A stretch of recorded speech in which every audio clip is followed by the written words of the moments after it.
Hey everybody, welcome back to our webinar Wednesday. I'm your live stream host, Mike Baltazar, and it is so awesome to be back in the studio. Actually, as you can see, I'm not at the studio right now, but it's just back live with you guys. Took a couple weeks off because, believe it or not, my kids get 2 weeks off for spring break, and so I had an amazing spring break, and just so happy to be back in the saddle here to just share with you everything that I am seeing out there in the world. As you know, I'm a mortgage loan officer. I'm a reverse mortgage specialist. I have an amazing nationwide real estate team as well. And so I just love to share what I'm seeing, what's working, what's not, the areas of opportunities.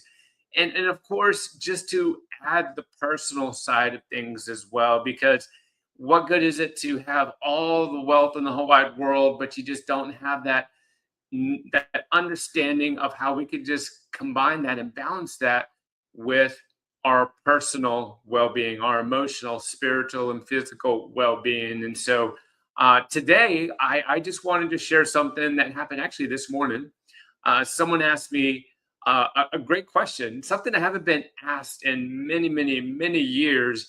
And I was happy to answer this question in detail for them. And I want to just restate that question right now and to re-answer right now live here in the Wednesday webinar studio. And the question was this: what do you dislike the most about your mortgage broker job? And that was quite profound. It's a very simple question, but the reason this person posed this question is because I had shared with them, an obstacle that we're facing with some first-time home buyers. And so the first question was, is that the thing you hate the most about the job? I'm like, actually, it doesn't even bother me at all. I understand their position. I understand where they're coming from. I know what information that they're looking for, and it's my job to convey that to them in a very constructive, encouraging, and positive way. They just want comfort. They want understanding. They just want to know that they're making the best possible decision. And so we don't discourage people, we empower people. And so that's the position that we come from. So then, of course, that led to that next question. Well, what do you hate most about your job? And my answer was this.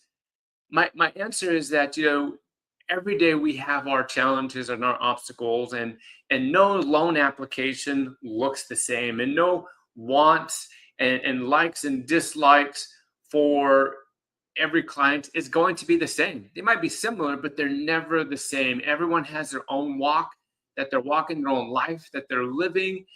Some people are newly married and excited about the future. Some are recently widowed and just struggling to see any light as far as into tomorrow or next week. And so we meet people where they're at. It's my job to understand what's important to them. Not only in the past to have that background and context, but what's important to them now. What do they look forward to tomorrow? And of course, those are a lot of trick questions because we don't know that. So for me, I am happy to navigate all of those variables with those that just have a positive outlook. And if they need some positivity or encouragement, then it's my job to try to do that. But how many of us know that we can lead a horse to water, but we can't make them drink? So for me, I can only go as far as they want to go for themselves. I can't go further than what they want to go for themselves. Now I'm more than happy to go ahead of them, blaze the trail. That way, when they walk into those next few steps, it's a lot easier because I've done the pre-work. I've already foreseen what we're going to have to navigate and to just get ahead of the curve. I think that's part of any professional success, is just how is that client experience going to be? And so, but you can lead them to water. You can't force them to drink. I had just shared a recent episode where I had a client who approached me several months ago, struggling to make their monthly mortgage payment and having very little of their fixed income available for the necessities like groceries or home maintenance or medicines. And so when I shared with them the concept and idea of a reverse mortgage to eliminate their monthly mortgage payment, to pay off some of their bills, and to create a line of credit for them in case they need it down the road. It was music to this lady's ears. It actually, I was connected to her by her financial advisor, because her financial advisor was seeing her deplete her retirement savings a lot quicker than what was healthy. And so they brought me into the conversation, into the question. And so her application was not easy. And as a matter of fact, we navigated a lot of things I didn't think we were going to be able to overcome, but we were able to. Long story short, we made it to the finish line. The loan documents were at the table, ready for her to show up and sign. Guess what? You probably already guessed it by now. She didn't do anything. She didn't want to sign the paperwork. She didn't feel comfortable with it. She was afraid of what it was going to do to the inheritance of her children, the children that don't show up and say hi, and she hasn't spoken to in years, mind you. But my point is this, is I told her, it's not my job to talk you into this. It's my job to give you the information that you want, that you need. But I am not going to tell you what to do. At the end of the day, you need to own your decision 100%. I'm not going to force you to do anything. You can ask me anything you want. I'll answer you honestly, but I am not going to talk you into doing this if that's not what you want to do. And so she didn't sign. She didn't do it. She did call me a few weeks later and said, hey, the HOAs require me to paint my house. I don't really have the monies to do that. Is that reverse mortgage option still available? And so I'll leave that story for another day. But my point is this. My point is that we have to meet people where they're at, give them the information they need, blaze a trail for them if we need to. But again, once we hit that finish line, once we lead that horse to water, we cannot force them to drink. So let's go back to answering that question. What do you hate most about your job? And it's not people who I do a ton of work for get to the finish line and they don't want to drink, or in this case, they don't want to sign those loan papers.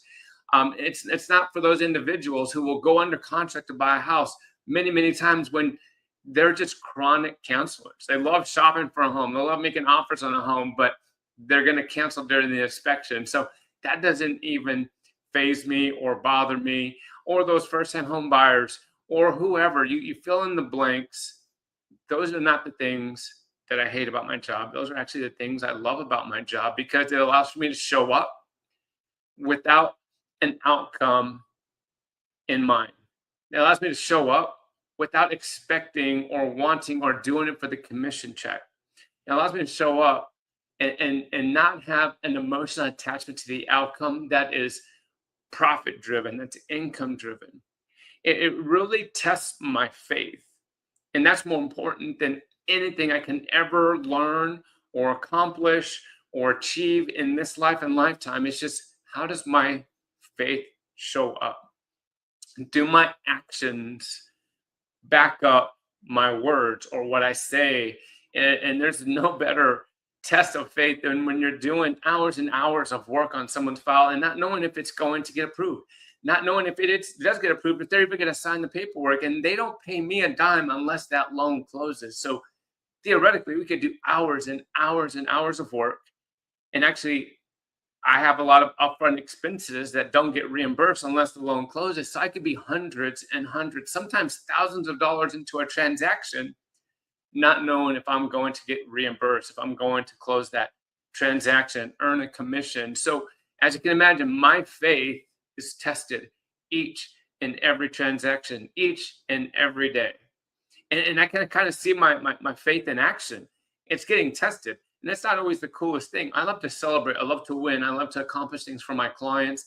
And I love to have the fruits of my labor come to fruition. But how many of us know that still can't have that emotional attachment to that outcome or to that income, and just resting and assured in our faith? So let's answer the question: what do I hate most about my job as a mortgage broker? And that's this: when someone comes to me and they need something, they need that approval to improve their life and their lifestyle, and they're 100% committed to that outcome. Maybe they've been let down by other loan officers or real estate professionals, Maybe finally someone had the product offering that was going to be able to possibly meet their needs. Maybe they've been told no by so many different banks and or institutions, and now they see a ray of hope. Now, I don't overpromise at any point in time. I set reasonable expectations up front. Sometimes those reasonable expectations come with very, very low probability of success, but I'm upfront and honest about that. I'll tell someone, hey, we only have about a 5 to 10% chance of this getting approved, of this working. And then if we do, we still have to hope that that appraisal comes in at what we need it to. And obviously, the real estate market here at the beginning of 2026 is a little sketchy at best, right? And so, setting those expectations properly up front, and and letting them know I'm willing to do this, give 100% effort, and then some. Put my team and resources behind you, and then some. Invest some of my own funds into this transaction, and then some, to increase that probability as high as humanly possible. But this is what we're up against. And then if they're willing to and able to take those first few steps with me, and to go down that journey of trying to make the deal happen, and we get really far into it and we get really close, and then at the end something comes up, whether it's a low appraisal, or maybe they something jumped up on their credit, or heaven forbid that the company that we were going to be brokering to had a change of guidelines, or whatever the case may be. Things happen, and we did everything that we could do to increase that probability from 5 to 10% to maybe to 60 to 70%, or maybe we even had it at 99.9%, and then that 0.01% popped up. I hate it when we get so close and we're not able to deliver. I hate that.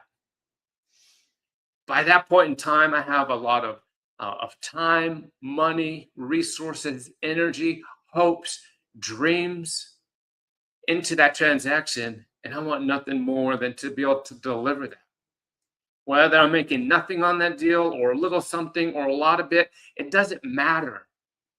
I want to improve that client's lifestyle. I want to put them in a better position to where they have a lot more hope for tomorrow. And when we get close and it doesn't happen, that really bothers me. Now, that doesn't mean that we just give up and I just send them on their way and just, tell them to, good luck with life. No, we'll try to find some backup plans, even if it pushes them out, 3 or 4 months down the road, or maybe sometimes even 3 to 4 years down the road, making sure that to connect them with, some nonprofits, or some friends or family or churches, or just something that's going to make sure that they're well cared for here in America. So that's the long explanation behind my answer of, what do I hate most about my job? And there's a lot of people that really question why I do this job in the first place.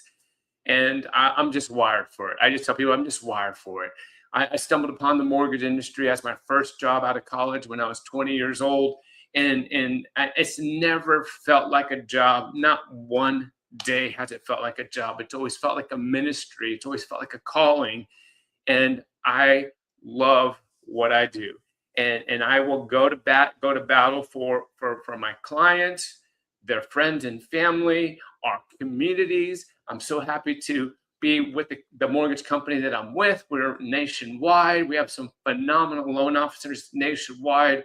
I'm so thrilled to have an amazing real estate team around me that's nationwide. And so just to now have this technology and this platform to just share my story, share my thoughts, share my experiences, share my heart with you, like we're doing right now here on this Wednesday webinar. It is April 8th, 2026. How many of us are shocked that it's already 2026, right? How many of us are shocked that, we're already 3+ months into the new year, and a lot of us are still trying to revisit or get those New Year's resolutions started, right? I turned 49 in 2 weeks, and I'm going to restart my resolutions, or some of them, in 2 weeks. That way I go into 50 in the best shape of my life, best mental of my life, and just super excited to have you and everyone else aboard on my journey. Thank you so much for staying tuned with me for so long today. Have an amazing hump day, an amazing Wednesday, and the rest of the week. And let's get this second quarter off to a very strong start. Thank you so much. Have a fantastic day. And of course, God bless.